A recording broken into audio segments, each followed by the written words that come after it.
Hello guys, welcome back to my channel. I am Chahat और मैं आज लेबर के बारे में बात करने वाली हूँ।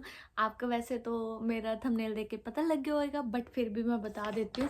ये स्लिप मुझे मेरे डॉक्टर ने दी थी और यहाँ पे लिखा हुआ है pain relief in labour and child birth. तो मैं अपनी तरफ से नहीं कुछ भी बोल लूँगी, जो इसमें है वो बोल लूँगी। जो मेरी थोड़ी बहुत ही नॉलेज है डॉक्टर के साथ बात करके, जो जो उन्होंने मुझे रेकमेंड किया, तो मैं वो हर चीज़ बताने वाली हूँ।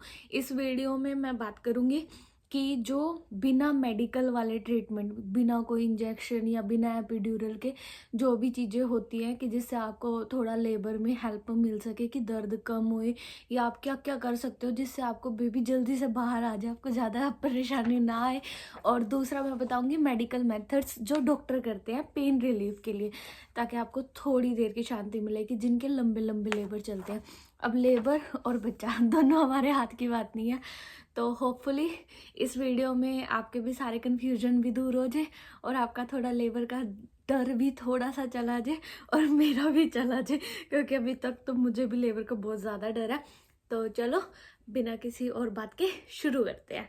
तो हमारा फर्स्ट मेथड है, तो लेबर की बात हो रही है तो सबसे पहले मैं बता दूं कि दो टाइप के ही बर्थ होते हैं। वीबैक यानी कि आपका वेजाइनल बर्थ, जो आप अपने अंदर से बच्चा पैदा करते हो। वैसे तो दोनों प्रोसीजर में आप अपने अंदर से ही पैदा कर रहे हो, बट फिर भी ठीक है। और दूसरा होता है सी सेक्शन, जिसको हम ऑपरेशन भी बोलते हैं। बड़े ऑपरेशन से हुआ बेबी, तो वो होता है सी सेक्शन। सी सेक्शन में आपके पेट के नीचे वाली साइड कट लगता है, जिसमें से वो बेबी को निकालते हैं। और वेजाइनल बर्थ में आपके, सपोज करो ये वेजाइना है, यहाँ से आप पी करते हो। वैसे मैं ट्राई करूँगी कि जो भी मैं बोल रही हूँ वो सबको समझ आ जाए कि सुसु करते हो। और जो दूसरे वाली चीज़ होती है, यू नो दैट, तो यहाँ पे जो यहाँ वाली चीज़ होती है हमारी, तो वो हमारे ऐसे साइड में कट लगाते हैं जहाँ से बेबी निकलता है। तो ये होता है हमारा वेजाइनल बर्थ, ठीक है। अब इन दोनों ही बर्थ सेफ होते हैं। आपके हाथ में कोई सा भी बर्थ नहीं है कि आप, अगर ये है कि आपके डॉक्टर ने आपको बोला है कि आपका सी सेक्शन होएगा तो डरो मत, वो भी इजी है। उसमें थोड़ी रिकवरी लेट होती है, बट या जो आपके लिए और आपके बेबी के लिए सेफ है वो करना जरूरी है।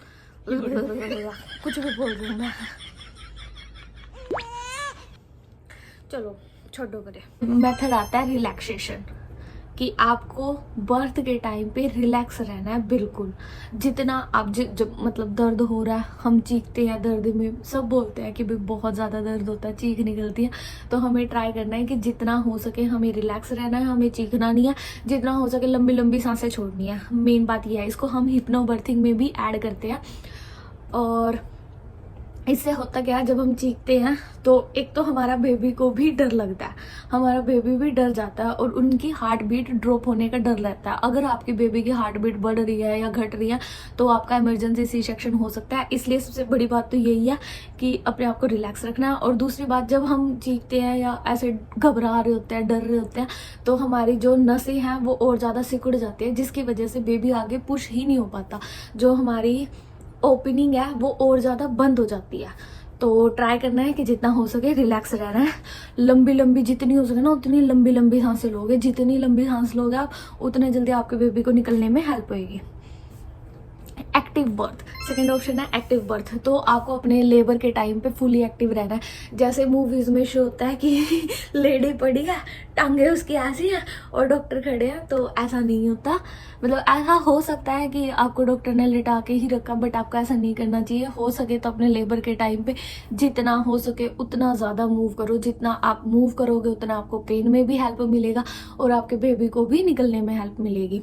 तो इसके लिए हम सबसे पहले जो एक्टिव बर्थ के टाइम कर सकते हैं, सबसे बड़ी बात होती है वॉक, ठीक है। वॉक करना जरूरी है। दूसरा, हम बॉल्स की भी हेल्प ले सकते हैं। मेरे पास भी है एक जिम बॉल, मैं आपको दिखा दूंगी और यहीं कहीं फोटोज भी अटैच कर दूंगी। तो अलग अलग टाइप की बॉल आती है, उन पे आप बाउंस कर सकते हो, मतलब बैठ के ऐसे ऐसे कर सकते हो जिससे आपके बेबी को हेल्प हो। उसके ऊपर आप पैर रख के साइड में भी पढ़ सकते हो। मतलब वो आपके बेबी को मतलब हेल्प करता है कि वो जल्दी निकले। अब मैं बताती हूँ कि बर्थ के टाइम होता क्या है। ये लगा लो आपकी जो हड्डियां हैं, ढांचा है, जो भी होता है वो है, तो वो ऐसे है, ठीक है, जहाँ से बेबी को आना है। तो जिस टाइम बेबी यहाँ पे होगा तो हमें ऐसे रहना है कि ताकि बेबी इस वाली चीज़ में एंटर कर दे। जब वो बीच में होगा तो हमें ऐसे रहना है, जो हमारी जो पढ़ने वाली पोजीशन होती है, ताकि वो बीच में आ जाए। और जब बेबी को नीचे लेके आना है और ज़्यादा, तो हमें वो ऐसे करनी है ताकि बेबी आराम से नीचे जा सके। तो वो सब चीज़ों में बॉल्स आपको बहुत ज़्यादा हेल्प करती है, क्योंकि ये सब जो भी चीज़ है ये सब आपकी थाइज, आपकी टांगे ही करती है। अगर अपना थोड़ा सा personal experience, bed time experience use कर लो, ठीक है। सॉरी, जो अगर कोई लड़की यहाँ पे वीडियो देख रही है तो प्लीज़ आप मत देखो, क्योंकि आपको बहुत ग्रोथ साउंड करेगा जो चीज़ें इसमें मैं बोल रही हूँ। तो आप मत देखो। जितनी भी मैरिड वुमेन है, मम्माज हैं, वो देखे ताकि थोड़ा उनको हेल्प हो सके। मैं सिर्फ हेल्प के बेसिस पे ही ये वीडियो बना रही हूँ, अदरवाइज़ मेरा इसको बनाने का कोई ना तो मोटिव था ना मन था। तो इसमें जब आपकी लेग्स ऐसे रहेंगी, ये आपकी टांगे हैं, अगर आप अपनी टांगों को ऐसे करते हो तो आपकी जो ये वाली मसल्स होती हैं, यानी कि जो आपके बम में मसल्स हैं, वो ऐसे खुलेंगी, जिससे कि आपका बेबी अंदर जाएगा। जब बोलते हैं ना हेड डाउन पोजीशन में, तो यहाँ से वो नीचे जाना शुरू करता है, जहाँ पे आप होते हो 3 to 4 सेंटीमीटर डायलेटेड होते हो। डायलेट का मतलब होता है आपके बच्चेदानी का मुंह खुल रहा है। आपके बच्चेदानी का मुंह 0 होता है लेबर से पहले, जब लेबर शुरू होता है वो 1 से शुरू होता है, और 10% तक, 10 सेंटीमीटर तक बच्चेदानी का मुंह खुलता है। 10 सेंटीमीटर इतना होता होगा शायद, इतना आपका बच्चेदानी का मुंह खुलता है, ठीक है। तो उसको खोलने के लिए सबसे पहले तो ये आपने टांगे ऐसे करके रखी। जितना आप टांगों को आगे से भींच के रखोगे और पीछे से खोलने की कोशिश करोगे, आपका बच्चा उतनी जल्दी अंदर जाएगा। फिर ऐसे वाली में आप जो ये बीच वाली पोजीशन होगी, अब आपका बच्चा एंटर कर गया बच्चेदानी में, आप 4 सेंटीमीटर आपके बच्चेदानी का मुंह खुल गया। अब आपको करना है बीच वाला। बीच वाले के लिए आप वॉक कर सकते हो, और इस टाइम पे आप थोड़ा रेस्ट भी कर सकते हो, कि आप आराम से सीधे पड़े हो। अब बेबी को ही पुश करना है, तो वो पुश आपको खुद से अंदर से ही करना पड़ेगा। तो ये पुश करना है, और जब आपका बेबी लास्ट में रह जाए तो हमें करना है ऐसे, अपने टांगों को पूरा खुला, जिसमें बॉल्स अगेन हेल्प करती हैं, और जो ये बीच वाली पोजीशन है इसमें भी हेल्प करती है, क्योंकि जब आप बाउंस कर रहे होते हो तो बच्चे को उसमें हेल्प मिलती है कि वो नीचे जाए, आपकी मसल्स थोड़ा रिलैक्स होती हैं उससे। एक तो देखो, मेरे को तो इस वाली एक्सरसाइज में कोई प्रॉब्लम नहीं है, मेरे को तो मज़ा भी आता है ऐसे बाउंस बाउंस करने में। ऐसे ऐसे ऐसे होते रहते हो बस आप बॉल्स में, और कुछ नहीं होता। उसको ऐसे घुमा भी सकते हो, आप देख लेना, एक्सरसाइज बहुत सारी मिल जाएंगी। और वैसे अगर कोई अभी स्टार्टिंग में ही है प्रेगनेंसी के, तो मैं तो रेकमेंड करूँगी ये बॉल ले लो, क्योंकि आपको बाद में भी हेल्प करते हैं जब आपका बेबी आ जाए। अब जो बड़े बंदे होते हैं या छोटे बच्चे होते हैं जिनको हम बेबी देने में डरते हैं, या जो ज़्यादा चल फिर नहीं सकते, बॉल के ऊपर बिठाओ और आप बेबी को ऐसे ऐसे करके झुला रहे हो, तो ना तो वो थकेंगे, ना बेबी के भी मजे आ देंगे, और वो रोना भी बंद कर देते हैं, ठीक है। और थर्ड है अपना हीट एंड वाटर, ठीक है। आप दर्द के टाइम पे जो ये हीटिंग पैड आते हैं आप वो रख सकते हो, ठीक है। ये मार्केट से जो वो स्टिक ऑन वाले भी मिलते हैं, जो आप अपने पीरियड्स में यूज़ करते हो, तो आप वो भी यूज़ कर सकते हो। और जो वाटर बॉटल वाले आते हैं वो भी यूज़ कर सकते हो, जो वाटर पैड होते हैं वो भी यूज़ कर सकते हो। मैं सबकी यहीं पे फोटोज़ लगा दूंगी। जो इलेक्ट्रिक वाले होते हैं कि आप 2 मिनट तक चार्ज करते हो और फिर उन्हें अपने पेट के ऊपर रख के रखते हो जब पीरियड्स वगैरह में, तो आप वो यूज़ कर सकते हो। और गर्म पानी में, अगर आपने सुनो कि बाथटब में बर्थ देते हैं, ज़्यादातर ये अभी बाहर होता था, अभी इंडिया में भी होने लग गया है, तो वो वाटर बर्थ होता है, उसके अंदर यही होता है कि गर्म पानी के अंदर बिठा के रखते हैं। ज़्यादा गर्म पानी नहीं होता, उसका अपना एक डॉक्टर बताते हैं कि कितना गर्म पानी होना चाहिए, और उसको थर्मामीटर के साथ चेक करते रहते हैं। वो सिर्फ पानी उतना ही रहता है, ना उससे ज़्यादा तेज़ गर्म लेना है ना ठंडा लेना है। तो उसमें यही होता है कि जितना हम गर्म पानी में रहते हैं हमारी बॉडी रिलैक्स रहती है। तो अगर जैसे दर्द हो रहा है और आप घर पे ही हो, अभी आपके डॉक्टर ने बोला है कि अभी हॉस्पिटल नहीं आना, तो जैसे किसी को बोल दो, अपने हस्बैंड को बोल दो, या अपनी सासू माँ को, या किसी को भी जो आपकी हेल्प कर सकता है। या आपके घर कोई टब हो जिसमें आप उसके अंदर बैठ सकते हो, तो आप उसके अंदर भी बैठ सकते हो, और कोई आराम आराम से आपकी कमर के ऊपर थोड़ा थोड़ा सा पानी डाल दे, हल्का हल्का सा, कि आपको थोड़ा बेटर फील हो, तो आप ये कर सकते हो। दूसरा है, मतलब ये कौन सा है, सॉरी ये फोर्थ वन है, टच एंड मसाज। तो इसमें ये होता है, अब मसाजेस तो जो नॉर्मल होगी, आपकी बैक की मसाज कर दी, आपके पैरों की मसाज कर दी। आपके जो पैर होते हैं वो, उनके जो नीचे वाली चीज़ होती है वो आपकी पूरी बॉडी के एक्यूपेंचर पॉइंट वहीं पे होते हैं, एक्यूप्रेशर पॉइंट या एक्यूपेंचर पॉइंट जो भी बोलते हैं उनको, वो वहाँ पे होते हैं। तो अगर आपकी कोई पैरों की मसाज करता है पेन के टाइम पे आपको, तो पूरी बॉडी में रिलीफ मिलता है, तो वो करवा सकते हो। या फिर अब देखो ये कुछ लोगों को अजीब लगेगा बट डॉक्टर ये रेकमेंड करते हैं, मेरे डॉक्टर ने मेरे को खुद भी बोला कि यहाँ पे और नीचे आप मसाज करवा लो, कि कोई हल्का हल्का, जैसे कोई तो क्या ही, या तो आप कर सकते हो या आपका हस्बैंड कर सकता है, और तो कोई नहीं कर सकता। करवा सकते हो पर मेरे को नहीं लगता कोई कंफर्टेबल होएगा। तो मतलब कि हल्का हल्का यूं यूं कर दो भाई, जैसे हल्की हल्की मसाज वहां पे, कि हल्का हल्के हाथों से, कि ताकि आपको थोड़ा टिंगलिंग इफेक्ट होए और थोड़ा आपके अंदर से ऑक्सीटोसिन निकले। तो जब आप खुश होते हो तब ये हार्मोन निकलता है ऑक्सीटोसिन, चाहे वो कैसे वाला भी खुश हो। तो वो आपके लेबर में हेल्प करता है कि आपका लेबर जल्दी जल्दी से, मतलब आपके बेबी को हेल्प करता है कि जल्दी जल्दी से आपका बच्चा बाहर आ जाए। ठीक है, तो ये चीज़ कर सकते हो आप। हस्बैंड करना नहीं चाह रहा और आपने बोला है कि भाई मुझे कर दो, और वो गुस्से में ऐसे ऐसे कर दे, तो उसका कोई फायदा नहीं है। और अगर आप भी कंफर्टेबल हो तो कर सकते हो, अदरवाइज छोड़ दो इसको भी। और आगे है कॉम्प्लीमेंट्री थेरेपीज। तो कॉम्प्लीमेंट्री थेरेपीज में होता है कि यही एक्यूप्रेशर वाले, एक्यूपंचर वाले जो फिजियोथेरेपिस्ट होते हैं, आप उनको बुला सकते हो। अगर तो आपका बजट सही है, आपको कोई प्रॉब्लम नहीं है, तो आप एक अलग से नर्स उसके लिए भी बुला सकते हो, नर्स या डॉक्टर जो भी आप प्रेफर करो। या फिर आप अरोमा थेरेपीज ले सकते हो। अरोमा थेरेपीज में ये होता है, ये थोड़ा सा वो लगेगा कि भाई क्या है ये तो कुछ लोगों को, बट हाँ ये होता है, ये हेल्प करता है। तो अरोमा थेरेपीज में क्या होता है कि किसी भी अच्छी सी खुशबू वाली वो ले सकते हो आप, कैंडल ले सकते हो, जो सेंटेड कैंडल्स आते हैं वो आपको मीशो पे आराम से मिल जाएंगी, या और भी जगह से मिल जाएंगी, अमेजोन पे भी मिल जाएंगे। आप सेंटेड कैंडल लिखना तो वो वहाँ पे आ जाएंगी। या फिर इनके आते हैं ऑयल्स, इनको बोलते तो हैं, क्या बोलते हैं, मेरे पास भी है, मैं फोटोज अटैच कर दूंगी उनकी भी, कि कैसे होते हैं वो। छोटी छोटी आती हैं, असेंशियल ऑयल बोलते हैं उनको। हाँ, वो आपको काफ़ी हेल्प करते हैं, मतलब आपके जैसे आप उनको सूंघते हो ना, जब थोड़ा सा अपने हाथों पे लगा लिया इधर, या थोड़ा सा सिर पे लगा लिया, तो वो आपको रिलैक्स करने में हेल्प करते हैं। तो आप वो चीज़ कर सकते हो। अब आते हैं टेंस पे।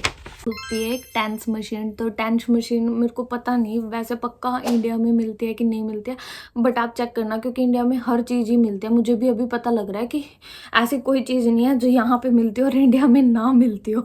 तो आप अमेज़ोन पे चेक करना। तो उस मशीन में क्या होता है, उस मशीन के जो, मतलब उसके अंदर से दो वायर्स ही निकलेंगी। हम, जो मुझे मेरे डॉक्टर ने बताया, मैंने भी वो मशीन अब तक देखी नहीं है ना, हमने चेक की है कि यहाँ पे कहाँ पे मिलती है कहाँ पे नहीं। तो उन्होंने बोला था कि आपको आराम से मिल जाएगी यहीं पे केमिस्ट वेयर हाउस पे। तो अभी तक हमने चेक नहीं किया, लेकिन हमारे डॉक्टर ने बताया था कि उसके दो वायर्स रहेंगे, वो आपके कमर में लगते हैं, तो वो आपको ऐसे हल्की हल्की सी चोटियाँ सी मारेंगी, कि वो जो नसें आपको पेन कर रही होती है ना, वो उनको पकड़ती है, ताकि आपको वो दर्द कम होए। आपका ध्यान मतलब कमर वाली चीज़ पे जाएगी, वहाँ पे आपको चूटियाँ सी फील होएंगी कि भी कुछ काट रहा है, चूटी लग रही है, कि आपका ध्यान सारा यहाँ पे चला जाए, आपका ध्यान लेबर पेन पे ना जाए। तो वो उसके लिए होती है। अब किसी को, जिसको मशीन लेने है वो मशीन ले लो, या अपने किसी घर वाले को बोल लो जो अच्छी खासी चूटियाँ मारना जानते हो, कि वो थोड़ा सा आपको परेशान कर दे। क्योंकि एट द एंड आपको यही करना है कि आपको लेबर वाले पेन पे ध्यान नहीं देना। तो यहाँ पे भी काफ़ी फॉरेनर्स जो मैंने देखी हैं, वो कंघे रखती हैं, सच्ची में कंघे खरीदती हैं, कि ताकि वो कंघे को ऐसे पकड़ के रखें लेबर पेन के टाइम पर। और उनके हाथों पे मैंने निशान देखे हैं, मैंने कितनी रियल लेबर देखे हैं, मतलब वीडियोस के थ्रू वैसे नहीं देखे, पर वीडियोस के थ्रू देखे हैं। तो वो ऐसे कोन को पूरा यूं भींच के रखते हैं, और पूरे हाथों पे निशान निशान होते हैं उनके, ताकि भाई हमारा ध्यान हाथ वाले दर्द पे जाए और नीचे ना जाए। Water injections for back pain. तो यहाँ पे कुछ वाटर इंजेक्शन बताए हैं, ये तो मेरे को नहीं लगता इंडिया में होएगी ये चीज़। तो जो आपकी मिडवाइफ होती है, मिडवाइफ बोलते हैं यहाँ पे हेड नर्स को। तो जो हेड नर्स होती है, जो आपके लिए ही नर्स होएगी, मतलब ये आपके लिए नर्स रखते हैं अलग से, जो आपको स्टार्टिंग से लेके एंड तक आपके एक वही नर्स रहते हैं, वही आपको बताते हैं। वो आपके लेबर के टाइम पे भी है, मतलब अगर सी सेक्शन हुआ तो ओटी के अंदर होएगी, लेबर रूम में होएगी, तो वो मतलब आपके साथ ही रहती है। और बाद में भी आपके बेबी के चेकअप करने के लिए घर पे भी आती है, और वैसे भी चेक करने के लिए वो होती है। तो ये बोल रहे हैं कि वाटर इंजेक्शंस लगते हैं कि आपको थोड़ी सी शांति मिल सके। तो ये तो थे सब कुछ अनमेडिकल तरीके जो कि आपको पेन रिलीफ में हेल्प कर सकते हैं। अब चलते हैं मेडिकल पेन रिलीफ मेथड्स में। तो सबसे पहला है नाइट्रस ऑक्साइड गैस। तो इसमें क्या होता है, अगर किसी ने सुना हो लाफिंग गैस, तो ये लाफिंग गैस की तरह ही होती है। तो इसमें एक गैस का सिलेंडर आएगा, और जैसे वो मूवीज़ में देखो ऑक्सीजन मास्क ऐसे पहना के रखते हैं, ऐसे वाला, तो वो पहनाएंगे आपको। और आपको बस वो जब जैसे आप इनहेल करोगे ना, तो आपके अंदर से आपको हंसी आएगी। और इसका अब सब चीज़ों के मैं बता रही हूँ कि एडवांटेजेस भी क्या है और डिसएडवांटेजेस भी क्या है। तो इसमें आपको ऑक्सीटोसिन रिलीज होता है, जैसे कि मैंने बताया ऑक्सीटोसिन हार्मोन होता है जो, वो रिलीज होता है, जो कि आपको लेबर को जल्दी जल्दी करने में हेल्प करता है। ठीक है, तो वो ये तो हो गया इसका एडवांटेज। ठीक है, कि आपका पेन की तरफ ध्यान नहीं जाता, आपको तो खुशी हो रही होती है क्योंकि आप गैस को इनहेल कर रहे हो। लेकिन इसका डिसएडवांटेज ये है कि जब आप इसको सूंघते हो, आपको भी थोड़ा सा नींद जैसा फील होता है, और बच्चे को भी नींद जैसा फील हो सकता है। अगर तो बच्चा डीजी हो गया, ये आपको स्टार्टिंग में ही मिलती है, लेबर के स्टार्टिंग में। अगर तो आप जैसे 5-6 सेंटीमीटर डायलेट हो और आपने तब बोला कि मुझे ये गैस चाहिए, तब वो आपको नहीं देते, क्योंकि इसमें ये होता है कि बच्चे के सोने के चांसेस हो जाते हैं कि बच्चा भी डीजीनेस हो रही है उसको भी, और वो पेट के अंदर सो गया। अगर बच्चा ही सो गया तो लेबर को तो आगे कौन ही बढ़ाएगा, क्योंकि बेबी भी अंदर से पुश करता है, हम बाहर से पुश करते हैं, तब लेबर सक्सेसफुल होता है वेजाइनल बर्थ में। ठीक है, तो इसलिए ये था इसका एडवांटेज और ये था इसका डिसएडवांटेज। तो इसलिए इसको कम प्रेफर करते हैं कि कहीं बेबी ना सो जाए। और second medical pain relief method में आता है पैथेडीन और मोरोफिन इंजेक्शन। इन दोनों इंजेक्शंस में आपको इंजेक्शन लगेगा, ऑब्वियस बात है, ये तो समझ आ रहा है। तो इसमें ये होता है, ये भी आपको लेबर के स्टार्टिंग में ही दे सकते हैं, लेबर के मतलब एंड में या बीच में नहीं देते। अगर आपका लेबर शुरू हुआ है और आपको काफ़ी पेन हो रहा है और लेबर आगे नहीं बढ़ रहा, तभी देते हैं ये। तो इस इंजेक्शन में होता क्या है, एक तो सबसे पहली पहली बात ये है, 30 मिनट तक, मतलब 30 मिनट से लेके 1 घंटा तक का टाइम लेता है आपको पेन रिलीफ करने में। मतलब 30 मिनट से लेके 1 घंटे तक आपको कुछ नहीं पता चलेगा कि भाई इसका कुछ असर हुआ है कि नहीं हुआ। उसके बाद ये असर करना शुरू करता है। और इसका जो लेवल होता है वो हर वुमेन के ऊपर अलग अलग होता है, कि मतलब कोई तो कुछ लेडीज़ कहती है कि भाई हमें पेन रिलीफ हुआ था, तो कुछ कहते हैं भाई इससे हमें कुछ असर ही नहीं हुआ, मतलब हमारे दर्द में कोई फ़र्क ही नहीं पड़ा। और जो इसकी डिसएडवांटेज यही है, डिसएडवांटेज इसकी ये है कि ये आपको थोड़ा उल्टी जैसा फील करवा सकता है, और थोड़ा सा स्लीपी, कि स्लीपी सा फील होएगा, डीजी सा फील होएगा, कि हल्के हल्के से चक्कर से आने लग जाएंगे, तो ये आपको वो भी फील करवा सकता है। और आपके बेबी को भी स्लीपी भी फील करवा सकता है। और साथ में जो ये मतलब इंजेक्शन होता है, जो इसकी दवाई होती है, वो आपके प्लेजेंटा तक जाती है। प्लेजेंटा वो होता है जो आपके बेबी को खाना पीना, जिसके अंदर आपका, जिसके साथ आपका बेबी है। अब मैं एक एग्जांपल के लिए बोलती हूँ, जो भैंस जेर नहीं गिरती, मेरे को मेरे को वही याद आ रहा है जब बोलते हैं कि भाई भैंस ने जेर गिर दी, तो वो जेर जैसी चीज हमारी बॉडी के अंदर से, मतलब रियल ह्यूमन के अंदर से भी निकलती है। जब आपका बच्चा पैदा होता है उसके आधे घंटे तक, मतलब बच्चा पैदा होते भी निकल सकते हैं, तो उसके आधे 1 घंटे तक एक प्लेजेंटा भी निकलता है हमारे अंदर से, उसे भी हमें जन्म देना होता है। तो वो चीज़, तो वो उस चीज़ तक जाता है, और वो चीज़ आपकी बेबी को सांस भी दे रही होती है, खाने को भी दे रही होती है, पीने को भी दे रही होती है। तो इस वजह से जब हम ये इंजेक्शन लेते हैं, तो ये उस इंजेक्शन की दवाई आपके बेबी को भी दे सकते हैं, जिसकी वजह से आपके बेबी को थोड़ी सांस लेने में भी प्रॉब्लम हो सकती है, जिसका मेन रीज़न होता है कि वो भी शायद आपको सी सेक्शन की तरफ ले जाए, कि आपके बेबी को अगर सांस की कुछ भी प्रॉब्लम हुई तो आपका इमरजेंसी सी सेक्शन हो सकता है। तो ये थे इसके एडवांटेज और डिसएडवांटेज। लास्ट है एपिड्यूरल, जो कि इंडिया में बहुत कॉमन है, और बहुत सारे लोग बोलते हैं कि नहीं लेना है। मेरे भी जो एक नॉन भाभी है, नीरज भाभी, तो उन्होंने मुझे स्टार्टिंग में एपिड्यूरल के बारे में बताया था, तो मेरी भी तब से बिग नो थी कि मैं एपिड्यूरल नहीं ले रही। देन फिर मैंने वही चीज़ मेरे डॉक्टर से पूछी कि भाई क्या कुछ है एपिड्यूरल का। तो एपिड्यूरल भी बॉडी टू बॉडी ही डिपेंड करता है। तो एपिड्यूरल में क्या होता है, सबसे पहले तो समझ लो एपिड्यूरल होता ही क्या है। तो एपिड्यूरल में लगा लो इतनी बड़ी सुई, इतनी बड़ी सुई, यस, आपके कमर के अंदर घुसेगी, आपके कमर में ये इंजेक्शन लगता है। तो इसमें क्या होता है कि ये सिर्फ एक नस के अंदर लगता है, ये आगे पीछे नहीं लग सकता, ये इंजेक्शन उसी नस के अंदर जाना चाहिए। तो ये इंजेक्शन जब लगता है तो आपका दर्द बिल्कुल चला जाता है, आपको कुछ फील ही नहीं हो रहा होता कि भाई कुछ हो रहा है या नहीं हो रहा है। एक तरीके से आपकी बॉडी को नंब कर देता है, कि आपको कुछ नहीं पता लग रहा कि पेन हो रहा है कि नहीं हो रहा है। ये आपको लेबर के लास्ट तक भी मिल सकता है कि अगर आप बेबी लास्ट स्टेज पे हो तो भी आपको दे सकते हैं। जब माँ थक जाती है कि अब पुश नहीं हो रहा या दर्द ज़्यादा हो रहा है तो उस टाइम भी एपिड्यूरल दे देते हैं कि ताकि वो थोड़ी देर दर्द से बच जाए और कुछ खा पी सके। तो एपिड्यूरल में ये होता है, एपिड्यूरल लेने के बाद आप चल फिर नहीं सकते। एपिड्यूरल में जो मेन चीज़ होती है, एपिड्यूरल एक बार दे दिया तो वो जो नीडल होती है ना, उसकी एक छोटी सी सुई वो आपके अंदर ही डाल के रखते हैं। एपिड्यूरल की मात्रा पे भी डिपेंड करता है कि आपको क्या रिएक्शन रहेंगे। तो एपिड्यूरल आपको 1 या 2 घंटे तक असर करता है बस।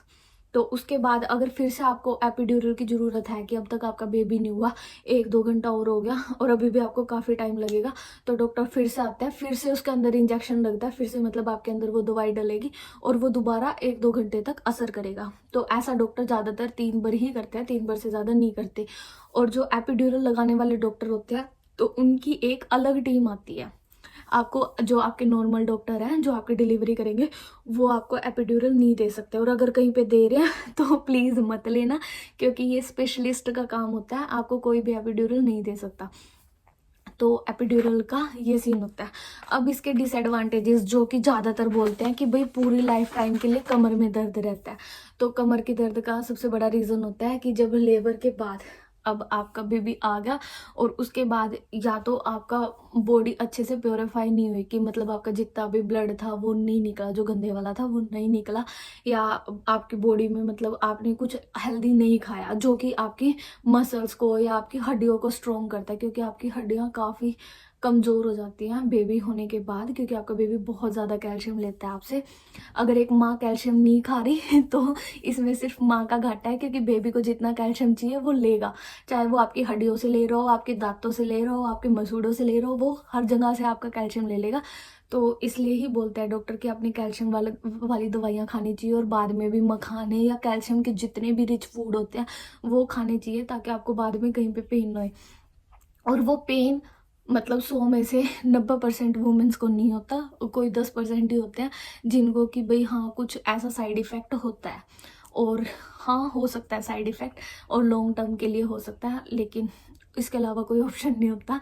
और एपिड्यूरल के लिए बता दूं, एपिड्यूरल सिर्फ उन लोगों को लेना चाहिए कि अगर आपको पेन तो हो रहा है, मतलब आपको दर्द आए जा रहा है, आप मतलब पूरी हिम्मत लगा लिया आपने, अब आपके अंदर हिम्मत नहीं बची है और आपका बेबी नहीं आ रहा, मतलब आपके बच्चेदानी का और ज़्यादा मुंह नहीं खुल रहा, तो उस टाइम आपको एपिड्यूरल लेना चाहिए।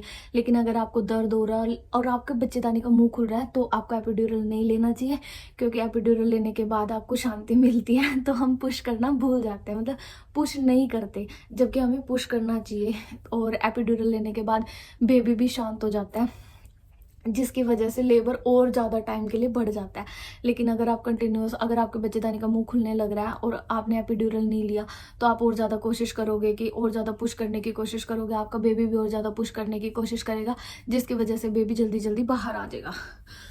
तो ये थे सब मेथड और मेडिकल और नॉन मेडिकल मेथड्स जिनसे आपको पेन रिलीफ में हेल्प हो सकती है। मुझे बस इतना ही पता था, जो भी इन 2 पेजों पे लिखा हुआ था मैंने आपको सारा बता दिया। होपफुली आपकी कुछ हेल्प हो जाए। और सेकेंडली बस लेबर वाले दिन अपने डिलीवरी वाले दिन एक चीज़ का ध्यान रखो, देखो टेंशन नहीं लेनी, जितना हो सके रिलैक्स रहना है। और अगर आपके डॉक्टर बोल रहे हैं सी सेक्शन करना है तो सी सेक्शन करवा लो, वेजाइनल बोल रहे हैं तो वेजाइनल करवा लो, अड़ने की कोई ज़रूरत नहीं है, इतना कोई ज़्यादा डिफरेंस नहीं होता सी सेक्शन में और वेजाइनल में। थोड़ा रिकवरी में सी सेक्शन ज़्यादा टाइम ले लेता है, बट उसके अलावा कुछ ज़्यादा फ़र्क नहीं होता, क्योंकि अगर आपने धक्के से वेजाइनल बर्थ दिया तो आपको 3rd डिग्री तक के भी टीयर हो सकते हैं, मतलब आपका जो वो कट है वो ज़्यादा लग सकता है आपके वेजाइना में, और एमरजेंसी सी सेक्शन भी हो सकता है। मेरे भाभी के साथ हुआ था, मतलब मेरे जो नॉन में भाभी हैं एक, उनके साथ हुआ था, और मैं तो सुन के भी इतना वो हुई थी, मैं कहा मतलब कैसे सहा उन्होंने।